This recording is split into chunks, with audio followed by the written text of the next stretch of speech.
시간이 되었으므로 2022년 12월 27일 화요일 아침 예배를 시작하겠습니다. 다같이 사도신경으로 우리의 신앙을 고백하겠습니다. 전능하사 천지를 만드신 하나님 아버지를 내가 믿사오며 그 외아들 우리 주 예수 그리스도를 믿사오니 이는 성령으로 잉태하사 동정녀 마리아에게 나시고 본디오 빌라도에게 고난을 받으사 십자가에 못 박혀 죽으시고 장사한 지 사흘 만에 죽은 자 가운데에서 다시 살아나시며 하늘에 오르사 전능하신 하나님 우편에 앉아 계시다가 저리로서 산 자와 죽은 자를 심판하러 오시니이다. 성령을 믿사오며 거룩한 공예와 성도가 서로 교통하는 것과 죄를 사해 주시는 것과 몸이 다시 사는 것과 영원히 사는 것을 믿사옵나이다. 아멘. 거룩하시고 자비로우신 하나님 아버지, 하나님의 크신 사랑을 진심으로 감사드립니다. 오늘도 우리에게 새로운 하루를 허락하셔서 예배로 하루를 열 수 있도록 도와주시는 데 감사합니다. 누구에게는 마지막의 시간이지만 우리에게는 예배를 여는 귀한 시간이오니 하나님, 이 시간을 하나님 말씀으로 채울 수 있도록 하시고 하나님을 기쁘시게 하는 귀한 예배로 섬길 수 있도록 붙잡아 주시옵소서. 하나님, 우리 송석교회를 위해 기도합니다. 우리 교회가 지역사회에서 구원의 방주로서의 역할을 잘 감당할 수 있도록 하시고 빛과 소금의 역할을 잘 감당함으로 인하여서 하나님께 영광을 돌리는 그런 교회 공동체로 굳건히 서질 수 있도록 하나님, 우리 교회에 역사하여 주시옵소서. 성령 충만한 교회가 되어서 초대교회의 정신을 잇고 교회의 머리 되시는 예수 그리스도 안에서 참 진리를 소화하고 전파하는 귀한 교회 공동체 될 수 있도록 늘 함께하여 주시옵소서. 하나님, 또한 심신이 연약한 우리의 지체들을 위해 기도합니다. 하나님께서 함께 하시사 저들에게 용기를 허락하여 주시고 저들의 마음에 위로를 허락하여 주시사 다시 독수리의 날갯짓을 할 수 있도록 주여 은총을 베풀어 주시옵소서. 냉담자가 되었지만 다시 신앙을 회복하여 그의 믿음의 혈관에 온기가 흐를 수 있도록 하시고 그들 앞에 놓인 여러 장애물들이 아무리 크고 많다 할지라도 다시 하나님께로 돌아갈 수 있는 길을 찾을 수 있도록 주여 은총을 베풀어 주시옵소서. 올해 유종의 미를 거두기를 소원합니다. 하나님 말씀 안에서 열매 맺을 수 있도록 하시고 끝까지 하나님을 의지하고 신뢰하여 30배, 60배, 100배의 결실을 맺을 수 있도록 주여 붙잡아 주시옵소서. 모든 말씀 예수 그리스도인 받들어 감사하며 기도드렸사옵나이다. 아멘. 하나님 말씀 마태복음 24장 29절에서 31절 말씀 보겠습니다. 마태복음 24장 29절에서 31절입니다. 신약성경 제 성경으로 42쪽입니다.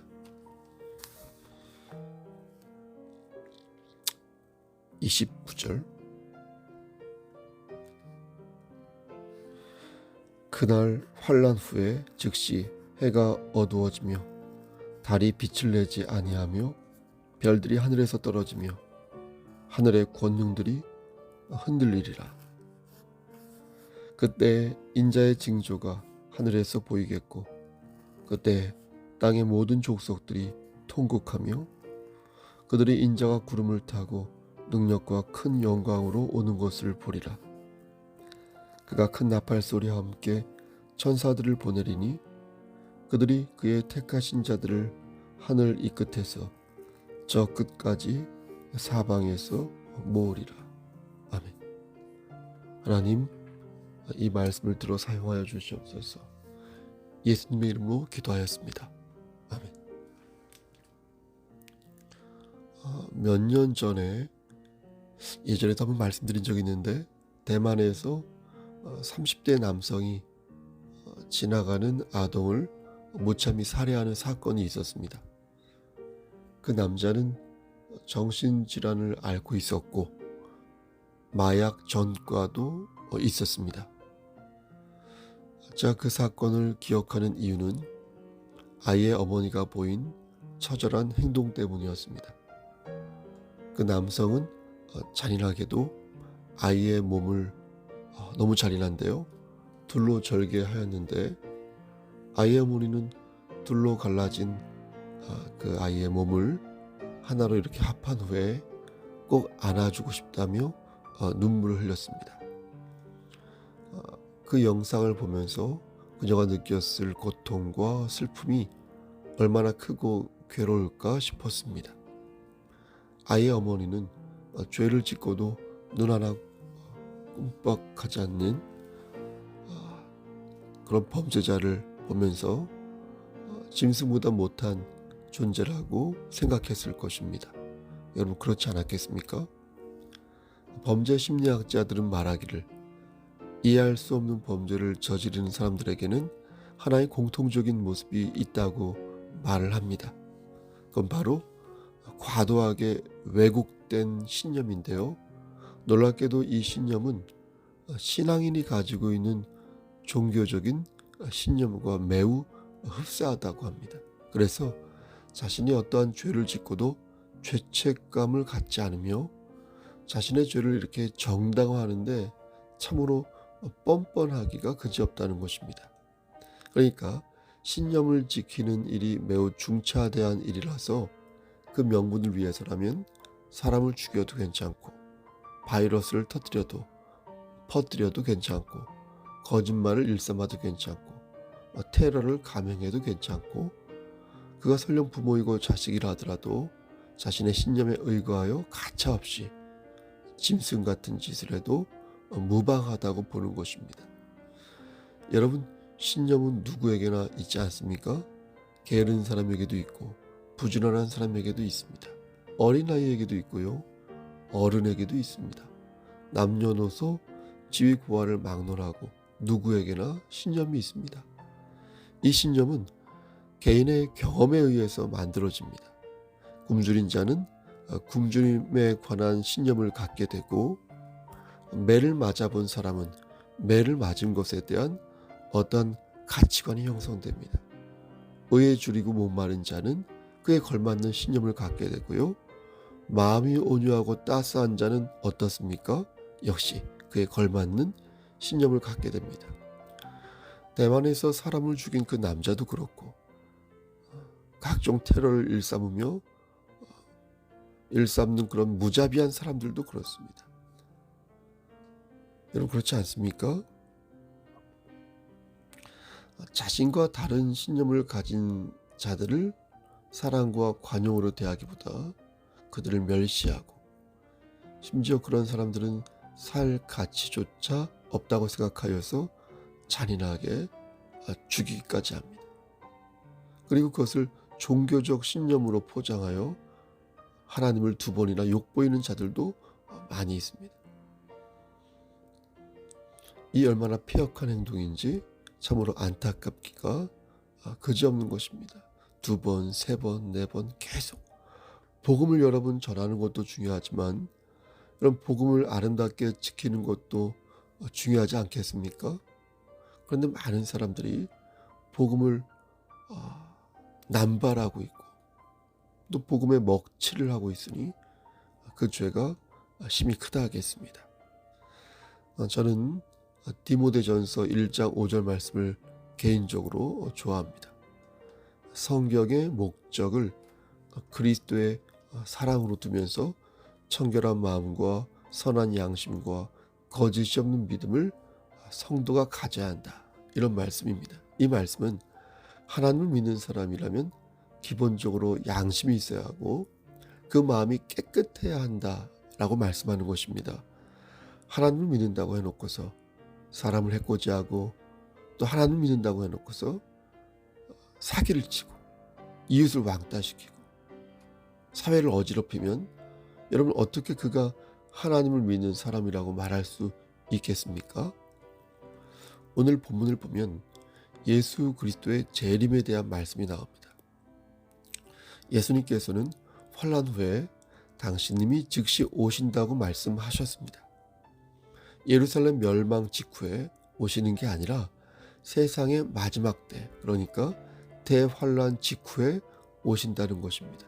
환란 끝에 오신다는 것은 공포와 고통 뒤에 주님께서 오신다는 것입니다. 그러니까 후천년설 주장처럼 살기 좋은 천년 왕국이 이어지고 천년 뒤에 주님이 오시는 것이 아니라 주님이 오시기 전에 충분히 지독한 환란이 있다는 것입니다.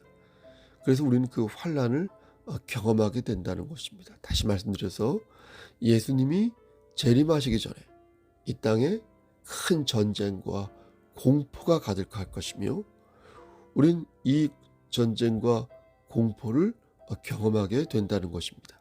이런 환란 뒤에 예수님이 재림하시고 그때 비로소 천년 왕국이 시작된다는 것입니다. 이렇게 보면 세상이 혼잡한 데에는 분명한 이유가 있는 것입니다. 이것은 심판의 무엇입니까? 전조인 것입니다. 전조. 세상이 사악해질수록 심판의 날은 가까워지는 것입니다. 일종의 하인리 법칙과도 같은 것이죠. 여러 가지 전조가 보이는 것입니다.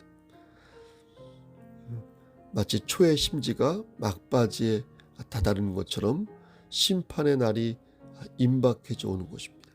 이럴수록 마귀는 자신과 함께 지옥에 가게 될 동반자들을 찾기 위해 혈안이 되고 이에 많은 이들이 마귀의 소나기에서 놀아나면서 그러한 전조들이 점점 보여지기 시작하는 것입니다. 그렇게 하면서 결국 나고자가 되는 사람들이 많아지는 것입니다. 정리하면 재림의 모습은 다음과 같은 순서를 갖게 될 것입니다. 첫째, 천재지변이 이렇게 일어나지 않습니까? 그렇게 일어날 것이고, 둘째, 예수 그리스도께서 오시는 어떤 징조가 보일 것이며, 셋째, 모든 족속이 구름을 타고 오시는 예수 그리스도를 보게 될 것이며, 넷째, 그때 땅의 모든 족속이 통곡할 것입니다. 그리고 마지막으로 다섯째, 하나님께서는 천사들을 보내어 택하신 자들을 쫙 모으실 것입니다. 머릿속에 그림이 그려지시죠? 그럼 천재지변이 어떻게 일어날지부터 살펴보겠습니다. 많은 신학자들이 주님께서 재림하실 때 천체의 운행이 뒤틀릴 것이라고 말을 합니다. 왜냐하면 천체를 비롯한 온 우주가 주님을 이렇게 영접할 것이기에 그렇습니다. 그렇다면 주님이 오실 때 징조는 어떠할까요? 이 징조에 대해서 우리 주님께서는 구체적으로 말씀해 주지는 않으셨습니다. 어떤 신학자는 아기 예수가 탄생할 때처럼 별이 나타날 것이다 라고 말을 하는 사람도 있고요. 또 어떤 신학자는 예수님의 죽으심처럼 십자가가 그 징조가 될 것이다 이렇게 말하는 신학자도 있습니다. 하지만 주님께서 말씀해 주시지 않았으므로 구체적으로 어떤 징조가 일어날지는 알 수 없겠습니다. 지금으로선 세 번째, 모든 족속이 주님을 보게 될 것이다 이렇게 말씀하는데 어떻게 이것이 가능할까요? 지구는 둥근데 어떻게 모든 사람이 동시에 주님을 볼 수 있단 말입니까? 인간의 생각으로는 도저히 이게 이해가 안 됩니다. 하지만 하나님의 권능이 임하시면 이성을 초월한 현상들이 전개되는 것은 불가능한 일이 아닙니다. 다만 성경은 이것을 우리에게 자세히 가르쳐주고 있지 않을 뿐입니다. 그러면 알려하지 말고 이때는 어떻게 합니까? 그냥 기다려야 하는 것입니다. 한 가지 확실히 말씀드릴 수 있는 것은 주님께서는 분명히 우리에게 구름을 타고 오는 자신을 보게 될 것이다 이렇게 말씀하셨다는 것입니다. 이것은 실제 주님이 구름을 타고 이렇게 내려오신다는 게 아니라 예전에도 몇 번 말씀드렸는데 주님의 재림을 우리가 눈으로 그러니까 현상적으로 볼 수 있다는 것입니다. 그때 주님은 권능과 영광으로 이 땅을 심판하실 것입니다. 여러분 그 심판을 설레는 마음으로 기대하시길 바랍니다. 주님을 영접하지 않은 자에게는 불의 심판이 되겠지만 하나님의 자녀들에게는 여러분 그때 감격의 시간이 될 것입니다. 마지막으로 주님께서 오실 때 온 땅의 모든 족속이 통곡한다고 말씀하시는데, 이때 통곡을 하는 사람들은 구원을 놓친 사람들, 그런 사람들을 가리키는 것입니다. 그들은 예수 그리스도의 권능을 의심했던 자들입니다. 또 그들은 교회를 핍박했던 자들입니다. 그들은 성령을 회방하고요, 주님을 부인한 자들이며, 알곡이 아니라 무엇입니까? 쭉정이인 것이, 쭉정이. 거짓된 신념과 거짓 믿음으로 하나님의 영광을 가리고 끝까지 주님을 부인한 자들입니다. 우리는 아니죠. 그들은 게으르고 나약한 무익한 종들입니다. 하나님을 의지하지 않습니다. 교만한 삶을 살다가 결국 그들은 어떻게 됩니까? 그날에 주님을 보고 뒤늦게 후회를 하며 통곡을 한다는 것입니다. 하지만 겸손히 주님을 섬긴 자들은, 심령이 가난한 자들은, 그래서 하나님을 의지하는 자들은 매일 기도와 회개와 간청을 통하여 천국의 신비로운 그 경험을 하기를 소원하는 자들은 울지 않을 것입니다. 지금 우리처럼 주님께 예배를 드릴 것이고 기뻐 찬양하며 천국의 삶을 구가할 것입니다. 말씀 마칩니다. 사랑하는 성도 여러분, 우리 주님께서는 분명히 말씀하셨습니다. 내가 큰 나팔 소리와 함께 천사를 보내리니 그의 택하신 자들을 하늘 이 끝에서 저 끝까지 사방에서 모으리라. 여러분, 천국은 율법으로 가는 것이 아닌 줄 믿습니다. 천국은 주께서 우리를 불러서 가는 것이 천국 아니겠습니까? 예수 그리스도의 은혜를 붙잡고 주님이 나의 구세주이심을 믿을 때 우린 비로소 천국 백성이 될 수 있는 것입니다. 그러므로 저는 오늘도 여러분들에게 외치는 것입니다. 질풍노도 같은 오늘날 우리는 누구의 손을 잡아야 할까요? 환난 날의 최절정인 오늘날 우리는 누구를 의지해야 할까요? 사랑하는 우리 송석교회 성도 여러분, 그리고 경천노의 목사님들, 하나님의 손을 붙잡으시기를 소원합니다. 오직 예수 그리스도의 은혜만을 붙잡고 올바른 신념과 올바른 정의관을 가지고 하나님의 백성으로서 합당한 삶을 사시기를 바랍니다. 우리 성석교회는 2022년보다 2023년이 더 나아져야겠습니다. 우리는 어제보다 오늘이 더 나아져야겠습니다. 예수 그리스도의 향기를 바라기 위하여 지금보다 더 성숙해지고 더 겸손해져야겠습니다. 성령 충만한 우리가 되어야겠습니다.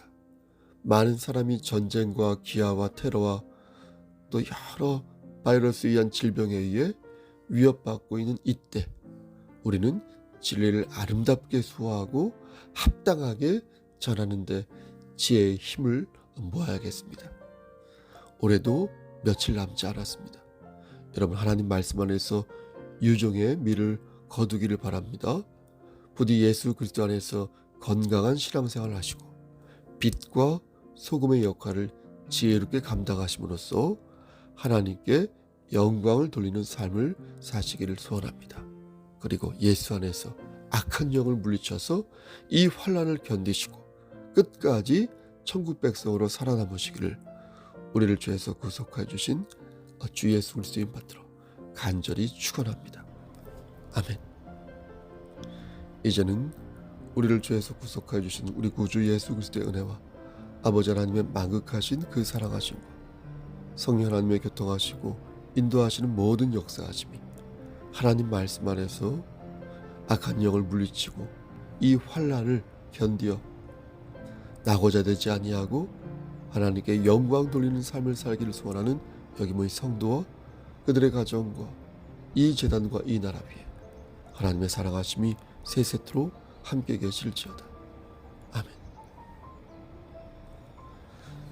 예배를 마쳤습니다. 어제 늦게 밤늦게 집에 도착했는데 한 2시간 정도 잠깐 눈을 붙였는데 그만 늦게 일어나고 말았습니다.